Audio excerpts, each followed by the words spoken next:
सर्वमंगलमांगल्ये शिवे सर्वार्थसाधिके शरण्ये त्र्यंबके गौरी नारायणी नमोस्तुते।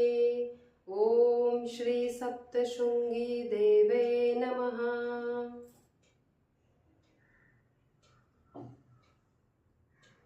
आई तुम्ही काय झालं? काही बोलायचं होतं का?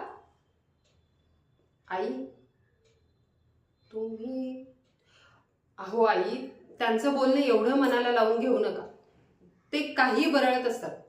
पिऊन आले होते ना, पिऊन आले की ते काही बरळत सुटतात. त्यांच्या जिभेला हाड राहत नाही.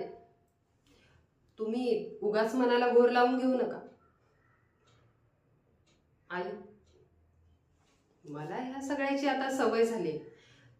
आता संसार टिकवायचा म्हटल्यावर कोणीतरी पडती बाजू घेतली पाहिजे नाही का? आई अहो काय बघताय?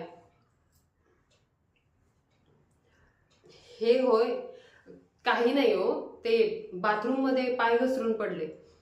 खूप बुळबुळीत झाली ती फरशी. कोणाला तरी सांगून साफ करून घेतली पाहिजे. बरं ते सगळं जाऊ द्या. मला सांगा, आज जेवणात गोड काय करू? महेश्वर भाऊजी एवढ्या दिवसांनी येत आहेत, मग काहीतरी गोड बनवलं पाहिजे नाही काय? धनंजय भाऊजी आणि सानू, तिला पुरणपोळी खूप आवडते. त्याचाच बेत करूया का आपण आज? आई आई अहो काय बघताय? नका ना एवढी काळजी करू. काही होत नाही मला. मी एकदम बरी. जोवर जीव आहे तोवर या घराची सेवा करायची आहे मला. तुम्हाला एकटं सोडून कुठेही जाणार नाही ही वासंती. वचन देते मी तुम्हाला. चला कामाला लागते, नाहीतर जेवणाला उशीर झाला म्हणून कोप व्हायला नको यांचा.